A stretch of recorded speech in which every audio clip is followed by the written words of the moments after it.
Hey guys, Vice Bump here, bringing you the 8.1.5 Unholy Death Knight Mythic Plus guide. The Unholy Death Knight is one of the better specs to play in Mythic Plus. They do insane AoE damage, the best in the game, and can also do very high burst single target damage, especially if you play around them. I've left some links up here to the different sections of the guide if you want to jump ahead. I'll be covering both talents, rotations, stats, Azerite, and gear. So if you want to have a specific look at one of those subjects, just jump ahead. I am the author of the Frost and Unholy Death Knight guides over at wowhead.com. I've left links in the description. I'd recommend visiting the Unholy guide if you want to learn a bit more about Unholy in general, as well as their Mythic Plus performance, since I won't have time to cover every single detail in this video. Alright, so let's get started with the talents. I'm going to cover each row independently, talking about the strength of the different choices, as well as looking at the two major builds. First of all, the first row we have Infected Claws being your best pick in every single instance. It is simply too good to be able to apply wounds in AoE through Dark Transformation, especially since we are running multiple of the Festamite Azerite traits. Always Serve does deal AoE damage, it clears 50% of its single target damage and everything around it, but it is simply not good enough. It's a tiny bit better on a single target, but AoE of Infected Claws makes that pick the obvious one. Clawing Shadows does give you the extra utility of being able to attack from range. It also does increase your AoE slightly, since Clawing Shadows would deal more damage than Scorch Strike, which makes it so that your cleave in Death and Decay is better. However, it is not good enough to beat out Infected Claws.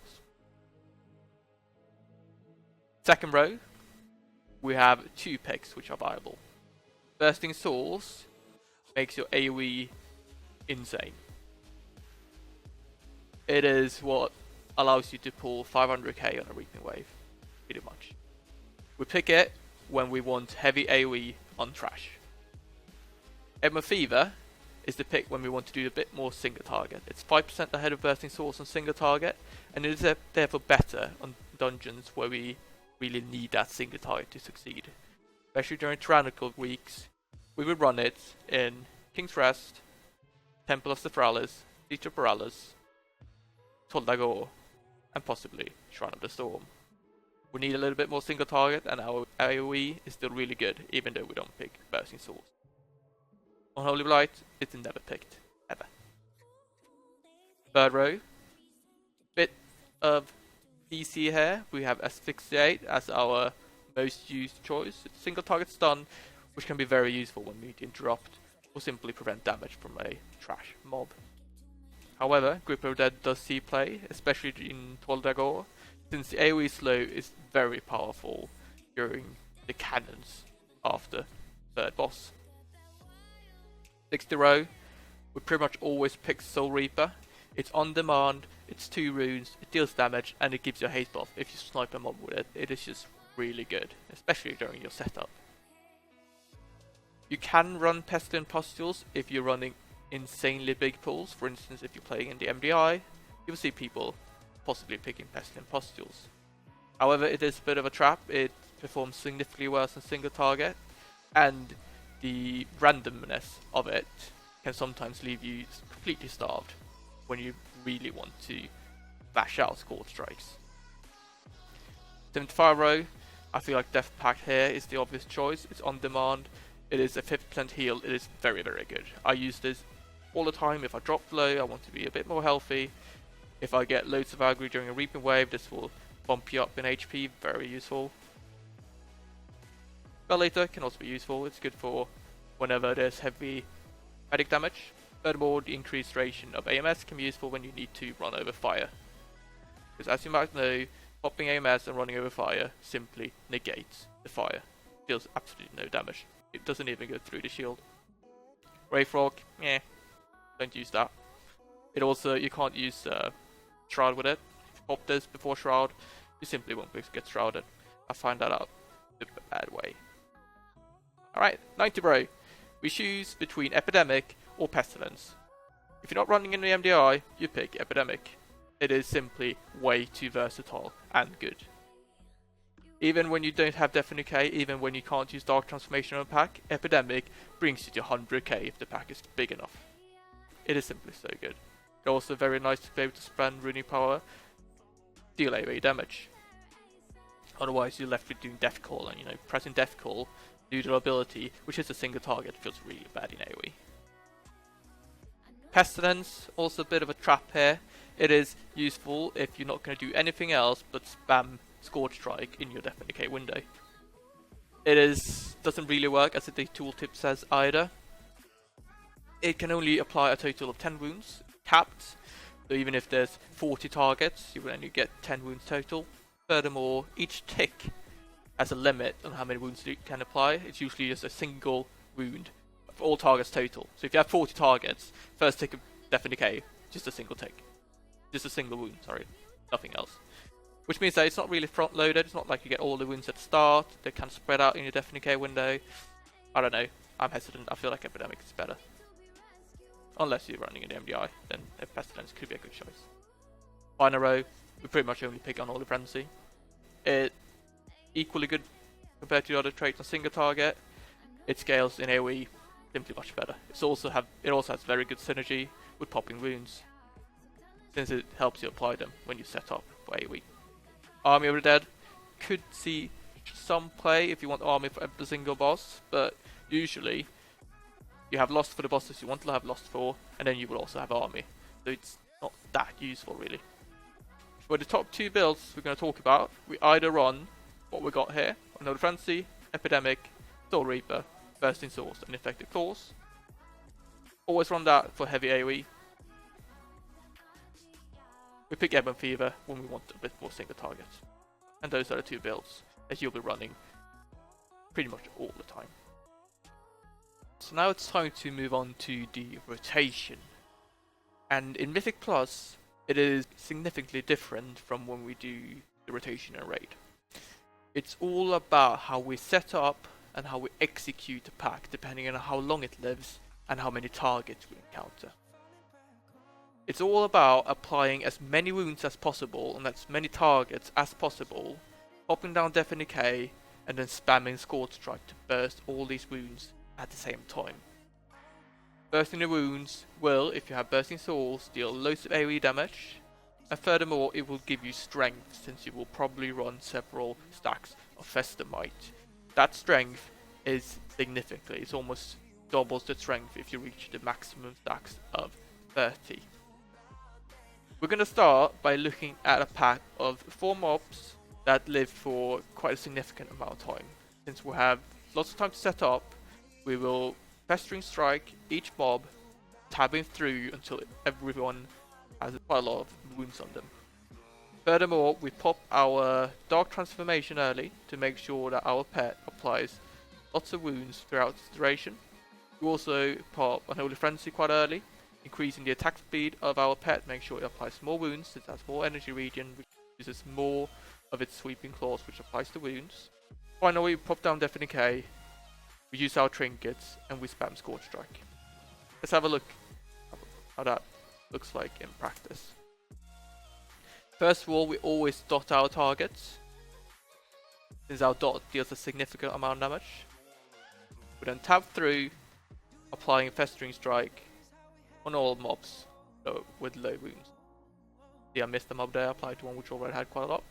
Popping down Death and Decay, spamming Scorch Strike, and then using Epidemic, either before we pop down Death and Decay, or in our Death and Decay when we don't have any runes, we're about to have Runic Power, or if there are no wounds on the targets that we can pop.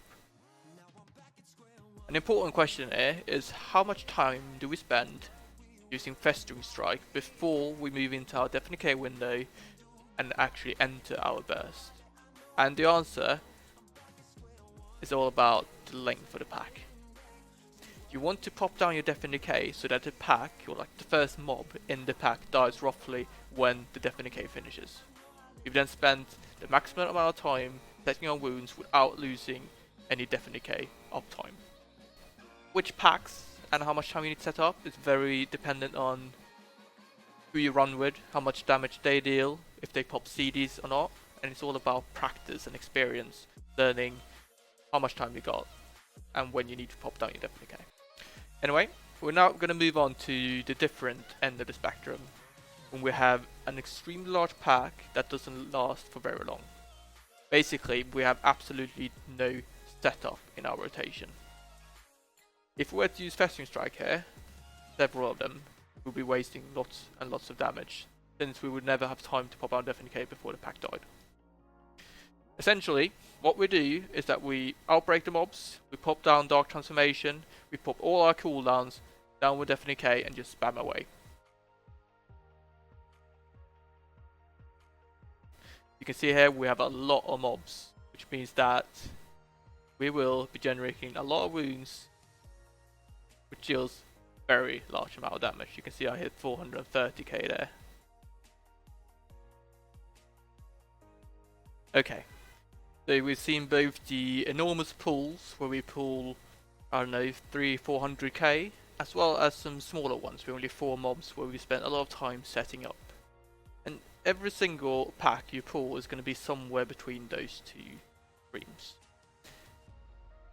The setup you use depends on how long the pack lives, and you basically have to judge yourself and learn how much you need to set up on every single pack. You often notice rather quickly how quickly the pack dies. You will see the health of the mobs dropping quickly, and you'll notice, oh no, this is going to die really quickly, I need to pop down my Deafening K. So you can just judge that yourself and do the best of it. Anyway, we're going to look at a slightly different situation, which we encounter quite often when we get Reaping.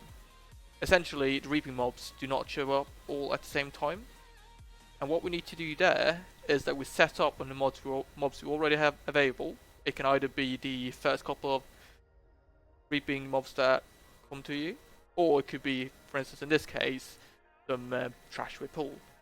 You always want to target the healthier mobs so that they survive long enough for you to be able to utilize the wounds you apply on them. What I'm going to do here is that I'm going to apply wounds, stack them fully on these 2 healthy mobs. And as the Reaping comes in, I'm going to pop my cooldown and pop Dark Transformation quickly to apply wounds. And then I just wait just a tiny bit until everything's stacked, and then I burst. And I then use these wounds that I applied earlier to AoE on the entire Reaping wave.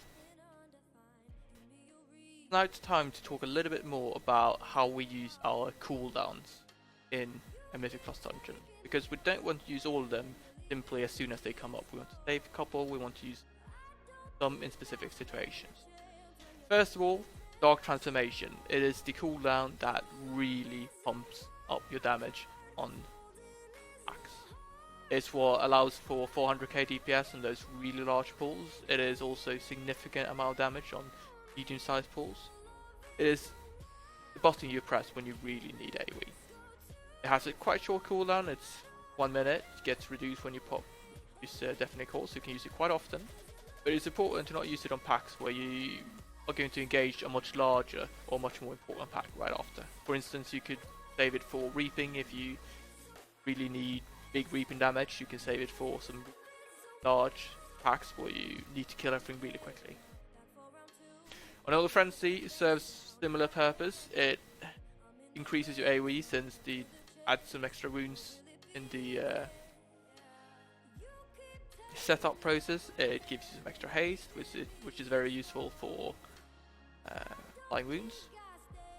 However, it's also really good for single target, so you might want to hold on to it, the pack, before you're going to engage a boss, so you can use it in conjunction with your other cooldowns, which benefit from haste. We have Apocalypse, which is pretty much a single target cooldown. It bursts wounds, which can deal AoE if you have the Bursting Swords talent, but we mostly care about the ghouls that it summons, as well as the Marks of the Dead if you have the Accelerate trait. So we want to use it on smaller packs that have lots of HP, which is single target. We want to save it for bosses, pretty much always making sure we have it for the opening burst, because it benefits greatly from the haste. We don't really want to use it in setup. You might think that it's nice to pop those extra wounds when we're setting up, but it's going to mess up your Festimize stacks, going to start the buff early, which means it's going to finish earlier, which means you're not going to benefit from those huge amount of stacks for that long.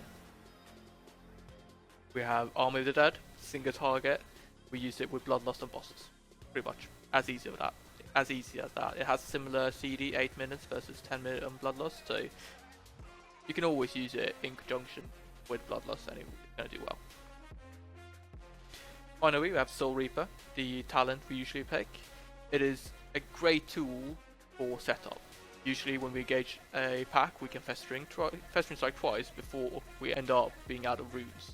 It's then great to use Soul Reaper, get those two runes back, and keep applying Festering Strike. Also very useful to use on low pack mobs, because if the mob dies when it has a dot from Soul Reaper, you're going to get a 10% haste buff, which can be really good on a large pack, for instance. Okay, time to move on to some less exciting things. Let's talk about stats for Mythic Plus. And in Mythic Plus, it's pretty much all about haste and mastery. Mastery is the best stat for AoE, since pretty much all your AoE damage is shadow damage, and mastery increases shadow damage. Bursting runes, the dot, some part of the Scorch Strike, like every single thing is shadow damage, which is why it's really good for AoE. Furthermore, haste is good because it makes the setup faster. It allows you to get more Scorch Strikes, more GCDs into your Death and Decay window. It also dims seconds, so haste is the second best trait. Furthermore, haste is the best trait for single target, so it's a very good stat to get if you want to have a balanced build. But if you look at builds you go for the MDI, they will pretty much get every single item with high stat mastery and low stat haste, because that is what allows for the most damage in a Mythic Plus dungeon. Asteroid traits are extremely important running Unholy in Mythic Plus, and there's a single one which is central to everything. It is Vestermite. It is so extremely good in AoE. Like, if you get 30 stacks of this, just double your strength. It's so ridiculously good if you do the setup properly, and it's what allows you to get to 400k. It is so important, and therefore you want 3 stacks of this. Every single time you run a Mythic Plus, 3 stack of Vestermite. That's just how it is. However, for the second choice you have in every single piece of gear, there's a couple of different ones that choose from. We have Hell Chains, for instance, which is a great trait for medium-sized pools. It doesn't scale really well because it only scales with crit. So if you get more strength, it doesn't really scale. So if you get those 30 stacks of Vestermite, Hell Chains doesn't really care, but it still deals a really good amount of damage. We also have the Argus of the Dead trait, which is really good for single target burst.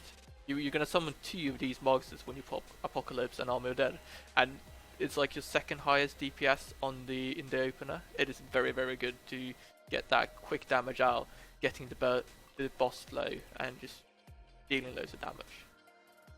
Furthermore, you have the Trade Winds trait, which can be found on the Lockjaw shoulder pads, which is pretty much the best trait you can get if you want to deal heavy DAD. It's a mastery proc, and it scales really well because mastery is an increase in percentage of your damage, and so is strength. So it's like everything that is just a stat procs gains strength through the fact that Vestermite increases your damage so much.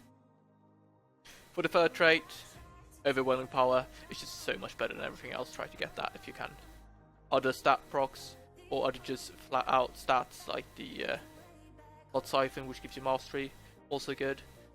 That's pretty much it. Finally, it is time for gear, and with gear I essentially mean trinkets, because everything else is just about stats, really. We want to have Resonance Gleaming Eye and Vial of Animated Blood. It's the best combination you can have currently. Vial is the absolutely best used trinket in Mythic Plus. It is so good. It gives you mastery, which is very good for Mythic Plus because it increases your AoE, and the is extremely good for your FMK window. And the cooldown also aligns very well with your Dark Transformation. You're going to reduce Dark Transformation cooldown slightly every time you use it. So every second time Dark Transformation up, pretty much going to use Vile with that full. Second trinket, usually good to have something which just procs some stat.